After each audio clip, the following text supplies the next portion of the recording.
जय हिंद दोस्तों, नमस्कार। बात कर लेते हैं आज के भी की सारी बड़ी खबरों की, जहां सबसे पहले आपको बताएंगे अमेरिका के बाद अब किस देश ने भारत पर लगा दिया 50% का टैरिफ। दोस्तों आखिरकार इस देश ने क्यों लिया भारत पर यह फैसला? दोस्तों चौंका देने वाली खबर आपको बताएंगे। कहां अमेरिका से राहत भरी खबर आने वाली थी, कहां पर इस दूसरे देश ने उल्टा और 50% का टैरिफ लगा दिया। दोस्तों लगे हाथों बताएंगे अमेरिकी धमकी दिखी बेअसर, भारत जमकर खरीद रहा रूसी तेल। दिसंबर में तो नया रिकॉर्ड ही बन गया, जानकर आप भी जाएंगे चौंक। ट्रंप और भी जाएगा चिढ़। तो वहीं पाकिस्तान के पत्रकार ने चौंका देने वाला खुलासा कर दिया। दोस्तों सऊदी अरब ने 170 पाकिस्तानियों को लटकाया फांसी पर, जिसके बाद शहबाज शरीफ की पाकिस्तान में हो गई किरकिरी। दोस्तों इतना ही नहीं, आपको बताएंगे कैसे पाकिस्तान ने किया बड़ा खेला। ट्रंप को बलूचिस्तान की खदान देकर अपने लिए F-16 का रास्ता कर दिया साफ। अमेरिका ने दे दी F-16 के लिए एडवांस टेक्नोलॉजी को मंजूरी। दोस्तों ऐसे ही एक से एक बेहतरीन और खबरें आपको बताने वाले हैं, बस आप वीडियो के लास्ट तक बने रहिएगा। और खबरों में आगे बढ़ने से पहले दोस्तों, अगर आप भी मानते हैं कि भारत किसी के दबाव में झुकने वाला नहीं और भारत के आगे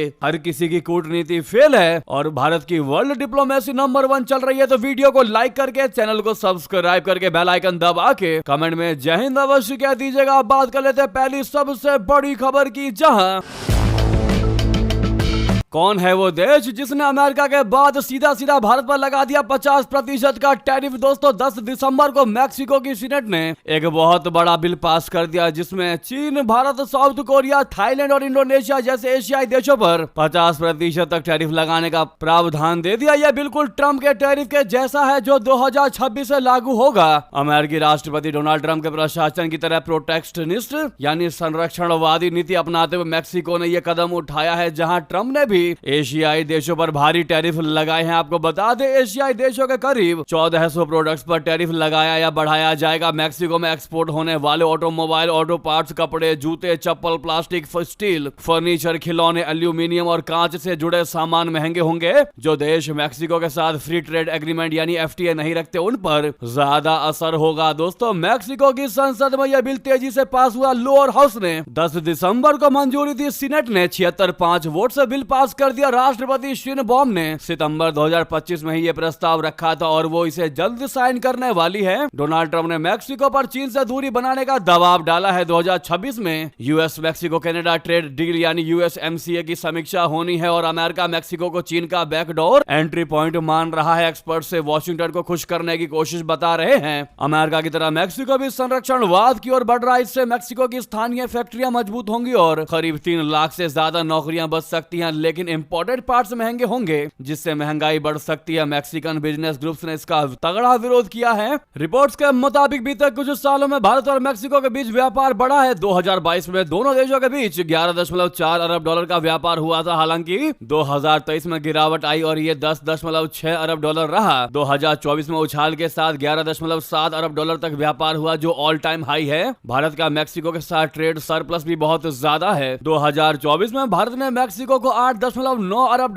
का सामान निर्यात किया था, जबकि सिर्फ $2.8 अरब का ही सामान आयात किया था। ऐसे में अमेरिका के बाद मैक्सिको का यह फैसला भारत के लिए चौंका देने वाली खबर है। दोस्तों देखते हैं भारत कैसे इस फैसले को टैकल करता है। हालांकि जब अमेरिका से भारत को कोई फर्क नहीं पड़ा दोस्तों, तो मैक्सिको से क्या ही फर्क पड़ेगा, आपको बता दें कैसे अमेरिकी धमकी और अमेरिकी टैरिफ भारत के लिए बेअसर साबित हुई है। भारत जमकर खरीद रहा है रूसी तेल। दिसंबर में नया रिकॉर्ड बन चुका है, जो हम आपको एक्सक्लूसिव जानकारी बताने वाले हैं, जिसको जानकर डोनाल्ड ट्रंप का चिढ़ना तय माना जा रहा है, बौखलाना तय माना जा रहा है। दोस्तों भारत ने रूसी तेल खरीद में नया रिकॉर्ड बना दिया है। इसी के साथ भारत समुद्र के रास्ते रूसी तेल का सबसे बड़ा इंपोर्टर भी बन गया है। ये तब हुआ है जब भारत पर रूसी तेल खरीद बंद करने के लिए अमेरिका का भारी दबाव पड़ रहा है। अमेरिकी राष्ट्रपति ट्रंप ने तो भारत पर 25% तक का अतिरिक्त टैरिफ भी लगाया है, जिस कारण भारत को अमेरिका निर्यात पर कुल 50% का टैक्स भरना पड़ रहा है, जो पूरी दुनिया में सबसे ज्यादा है। दोस्तों नए शिप ट्रैकिंग डेटा के मुताबिक रशिया से भारत का तेल इंपोर्ट दिसंबर में 6 महीने के हाई पर पहुंचने वाला है, क्योंकि नई दिल्ली यूरेशियाई देश के कच्चे तेल उत्पादकों रोजनेफ्ट और लुकोइल पर अमेरिकी प्रतिबंधों को नजरअंदाज कर रहा है। Real time global commodity intelligence और एनालिटिक्स फर्म केपलर द्वारा जुटाए गए डेटा के मुताबिक दिसंबर में भारत में रूसी कच्चे तेल की आवक 1.85 मिलियन बैरल प्रतिदिन यानी MBD तक पहुंचने की उम्मीद है, जो पिछले महीने की तुलना में 0.2 MBD की बढ़ोतरी है, जब शिपमेंट 1.83 MBD दर्ज किया गया था। दिसंबर में रूसी तेल इंपोर्ट में थोड़ी बढ़ोतरी के साथ ये लगातार तीसरा महीना होगा दोस्तों जब इस काले सोने की रशिया से भारत को सप्लाई में बढ़ोतरी देखी जाएगी। यानी कि आपको बता दें, स्पुतनिक से बात करते हुए अंतरराष्ट्रीय तेल अर्थशास्त्री और वैश्विक ऊर्जा विशेषज्ञ डॉक्टर ममदोहजी सलामेह ने कहा है कि भारत पर भारी टैरिफ, अमेरिकी टैरिफ और रशिया पर पश्चिमी प्रतिबंधों का भारत रूस ऊर्जा साझेदारी पर कोई खास असर नहीं देखने को मिला। सलामेह ने स्पुतनिक इंडिया से कहा कि मैं क्रेमलिन के प्रवक्ता दिमित्री पेस्कोव से पूरे तरीके से सहमत हूं कि रशिया को सबसे कड़े पश्चिमी प्रतिबंधों के तहत भी अपना तेल बेचने का बहुत गहरा अनुभव है। इसका सबूत यह है कि पश्चिमी प्रतिबंध रशिया की अर्थव्यवस्था और उसके तेल और गैस निर्यात पर थोड़ा भी असर डालने में बुरी तरह नाकाम रहे हैं और रूसी निर्यात अभी भी दुनिया के चारों कोनों तक पहुंच रहा है। जी हां दोस्तों, ये बहुत बड़ी जानकारी, बहुत बड़ी खबर है दोस्तों कि अमेरिका जैसे देश के द्वारा लगाए गए प्रतिबंध, लगाए गए टैरिफ के बावजूद भी ना तो भारत पर कोई गंभीर असर पड़ा और ना ही रशिया तनिक भी झुका। आपकी इस पर क्या राय है दोस्तों? और प्रधानमंत्री नरेंद्र मोदी जी के नेतृत्व में 2014 के बाद से भारत की लगातार बढ़ोतरी को लेकर आपकी क्या राय है, बताना बिल्कुल मत भूलिएगा। अगली खबर की बात करते हैं, जहां सऊदी अरब ने 170 पाकिस्तानियों को फांसी पर लटकाया, हजारों अभी भी जेल में बंद। जी हां, पाकिस्तान के पत्रकार का बड़ा खुलासा, पाकिस्तान में मचा हड़कंप। पाकिस्तानियों की सऊदी अरब में नरक जैसी जिंदगी बना दी गई दोस्तों। सऊदी अरब में गिरफ्तार होने वाले और सजा पाने वाले विदेशी नागरिकों में पाकिस्तानी सबसे ज्यादा है। पाकिस्तान के सीनियर पत्रकार जाहिद गिशकौरी ने अपनी एक वीडियो रिपोर्ट में सऊदी में पाकिस्तानियों की खराब हालत का खुलासा कर दिया, जिसके बाद पाकिस्तान में रोष मच गया। लोग शहबाज शरीफ को घेरने लगे, कहने लगे पाकिस्तान की जनता जो कमाने सऊदी अरबिया जाती है उनकी हालत वहां पर खराब कर दी गई, उनको जेल में डाला गया, 170 से अधिक की संख्या में फांसी पर लटका दिया गया। लेकिन शहबाज सरकार चुप बैठी है। रियलिटी क्या है हम आपको बताते हैं दोस्तों। जाहिद ने बताया कि बीते 10 साल में सऊदी अरब में आपराधिक मामलों में पाकिस्तानियों का नाम सबसे ऊपर रहा है। पाकिस्तानियों के खिलाफ सबसे ज्यादा मुकदमे हुए हैं और उनको फांसी की सजा दूसरे मुल्कों के नागरिकों से कहीं ज्यादा मिली है। जाहिद का कहना है कि सऊदी अरब में 2014 के बाद से यानी बीते 10 सालों में 170 पाकिस्तानी नागरिकों को फांसी दे दी गई है। हत्या और दूसरे गंभीर मामलों में यह फांसी दी गई है। जाहिद ने यह आंकड़ा सऊदी सरकार और कुछ एनजीओ के जरिए से जुटाया है। जाहिद ने इस पर चिंता जताते हुए पाकिस्तान सरकार से इस ओर ध्यान देने की अपील कर दी। इतना ही नहीं, जाहिद ने बताया कि बुधवार को भी एक पाकिस्तानी को सऊदी में फांसी हुई है और यह दिखाता है कि सऊदी में पाकिस्तानियों के खिलाफ कानूनी शिकंजा लगातार कसा जा रहा है। जाहिद का कहना है कि बीते साल 2024 खास तौर से पाकिस्तानियों के लिए खराब रहा। 2024 में 21 पाकिस्तानी कैदियों को अलग अलग मामलों में फांसी दे दी गई। अब ऐसे में पाकिस्तानी दोस्तों शहबाज सरकार को घेरने में लगे हैं। उनका घेरना भी ठीक है, लेकिन अगर हम अपने पर्सपेक्टिव से देखें, अपने तरीके से देखें दोस्तों, तो पाकिस्तानियों को अगर फांसी मिल रही है तो उनके कर्म भी वैसे ही हैं, क्योंकि मोस्ट ऑफ द पाकिस्तानी जो दूसरे देशों में जाते हैं वो आतंकवाद का रूप लेकर जाते हैं, वहां जाकर क्राइम करते हैं। सबसे ज्यादा क्राइम रेट अगर देखा जाए तो पाकिस्तानियों का है। दूसरे देश में जितने भी पकड़े जाते हैं मोस्टली पाकिस्तानी होते हैं। यहाँ तक कि भिखारी का रूप लेकर पाकिस्तान से निकलकर बाहर देश में भीख मांगने जाते हैं। दोस्तों ऐसी खबरें हमने आपको कितनी बार बताई होगी। ऐसे में अगर पाकिस्तानियों को सबसे ज्यादा सऊदी में सजा मिल रही है तो इसमें कोई बहुत बड़ी आश्चर्यचकित होने वाली बात नहीं है, कोई दो राय नहीं है। आपकी जो भी इस पर राय हो दोस्तों बताना बिल्कुल मत भूलिएगा। अगर आप भी मानते हैं कि 170 पाकिस्तानियों की संख्या बहुत कम है तो राय जरूर दीजिएगा दोस्तों। अगली खबर और बेहतरीन खबर की बात करते हैं, जहां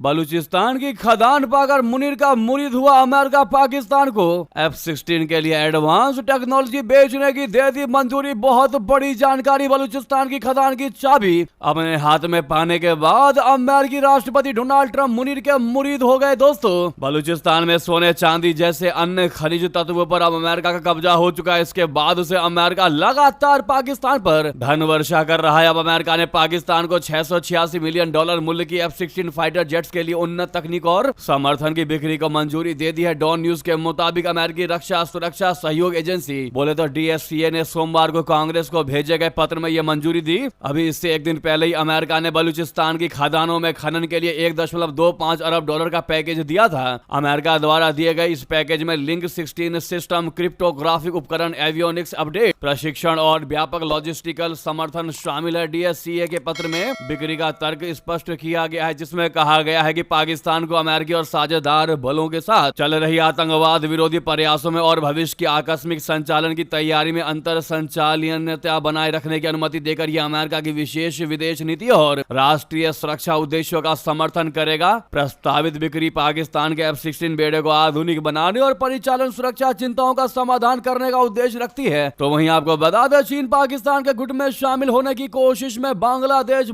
मोहम्मद यूनुस के मंत्री का सबसे बड़ा बयान, चौंका देने वाली खबर दोस्तों। भारत के खिलाफ चीन और पाकिस्तान की साजिश में बांग्लादेश भी अब शामिल हो गया है। इंडो पैसिफिक क्षेत्र में अपनी रणनीतिक पकड़ मजबूत करने के लिए चीन पाकिस्तान के साथ मिलकर एक ब्लॉक बना रहा है, जो खबर हम लगातार आपको हर बार बता रहे हैं, क्योंकि ये भारत के लिए किसी खतरे से कम खबर नहीं है। अब भारत के पड़ोसी देश बांग्लादेश ने भी ये कह दिया है कि वो इस ब्लॉक का हिस्सा बनेगा ही बनेगा। बांग्लादेश के विदेश मामलों के सलाहकार तौहीद हुसैन ने कहा कि पाकिस्तान के साथ किसी ब्लॉक में शामिल होना बांग्लादेश के लिए संभव है। बांग्लादेश की तरफ से यह टिप्पणी पाकिस्तान के विदेश मंत्री इशाक डार के उस बयान के बाद आई है, जिसमें उन्होंने चीन पाकिस्तान बांग्लादेश को शामिल करते हुए एक नए त्रिपक्षीय ब्लॉक बनाने का संकेत दिया था। उन्होंने कहा था कि ब्लॉक की शुरुआत हो चुकी है और क्षेत्र के अन्य देश भी इसमें शामिल हो सकते हैं। बांग्लादेश समाचार एजेंसी बोले तो BSS की रिपोर्ट्स के मुताबिक बांग्लादेश के विदेश सलाहकार ने कहा कि भारत को छोड़कर पाकिस्तान के साथ किसी क्षेत्रीय ब्लॉक में शामिल होना बांग्लादेश के लिए रणनीतिक रूप से संभव है। जी हाँ, लेकिन नेपाल भूटान के लिए संभव नहीं है ब्लॉक में शामिल होना, बता दें। हालांकि हुसैन ने यह भी कह दिया कि नेपाल या भूटान के लिए ऐसे रणनीतिक ब्लॉक में शामिल होना बिल्कुल संभव नहीं होगा। हुसैन ने बुधवार को कहा कि यह हमारे बांग्लादेश के लिए रणनीतिक रूप से संभव है, लेकिन नेपाल या भूटान के लिए भारत को छोड़कर पाकिस्तान के साथ ऐसा समूह बनाना बिल्कुल संभव नहीं है। वाकई में दोस्तों, जब तक मोहम्मद यूनुस की सरकार नहीं चली जाती तब तक ऐसे अटकलें लगाए ही जाएंगे।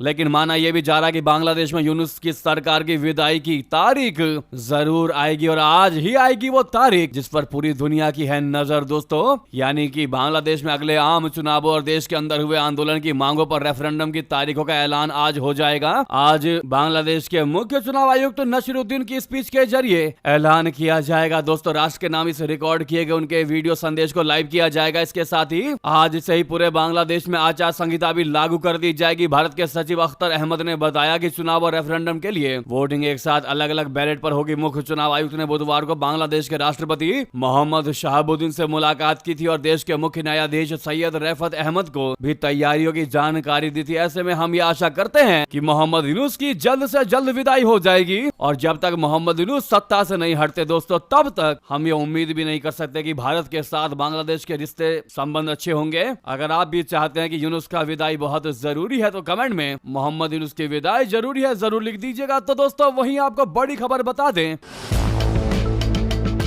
भारत संग बिगड़ते रिश्ते को लेकर ट्रंप पर भड़का विपक्ष, दिखाई मोदी पुतिन की तस्वीर। अमेरिका के राष्ट्रपति ट्रंप की टैरिफ नीति की वजह से यह दशकों बाद हुआ कि भारत और दुनिया के सबसे शक्तिशाली मुल्क के बीच रिश्तों में दरार आ गया। अब यह बात अमेरिका को भी समझ में आने लगी है। आपको बता दें, अमेरिकी कांग्रेस की एक महत्वपूर्ण सुनवाई के दौरान प्रधानमंत्री नरेंद्र मोदी जी और रूसी राष्ट्रपति व्लादिमीर पुतिन की कार में ली गई सेल्फी चर्चा का केंद्र बन गई। डेमोक्रेट सांसद सिडनी कैम लेगर डोव ने यह तस्वीर बड़े पोस्टर के रूप में कमरे में उठाई और कहा कि यह सिर्फ एक फोटो नहीं बल्कि एक चेतावनी है कि अमेरिका की वर्तमान नीति भारत को रशिया के और करीब लेकर जा रही है। उन्होंने कहा कि अमेरिकी प्रशासन की दबाव वाली रणनीति भारत अमेरिका रिलेशंस को कमजोर कर रही है। उनका कहना था कि वॉशिंगटन ने हाल के महीनों में जो कदम उठाए हैं वे रणनीतिक भरोसे पर गहरी चोट कर रहे हैं। उन्होंने साफ साफ कह दिया कि यह अमेरिका है, भारत नहीं, जो रिश्तों को नुकसान पहुंचा रहा है। जी हाँ दोस्तों, इस पर आपकी अब जो भी राय हो बताना मत भूलिएगा। अगर आप भी मानते हैं कि भारत को फर्क नहीं पड़ता कि अमेरिका भारत पर चोट पहुंचा रहा है, भारत को जरा भी फर्क नहीं पड़ने वाला और भारत वही करेगा जो भारतीय के हित में होगा। तो दोस्तों, मेरा भारत महान कमेंट में कहते हुए वीडियो को लाइक करके इस चैनल को सब्सक्राइब करके बेल आइकन दबा के कमेंट में जय हिंद अवश्य कह दीजिएगा। तो दोस्तों, मिलते हैं अगली बड़ी खबर में, और यहां तक बने रहने के लिए आप सभी का बहुत बहुत धन्यवाद, बहुत बहुत आभार। जय हिंद, जय भारत।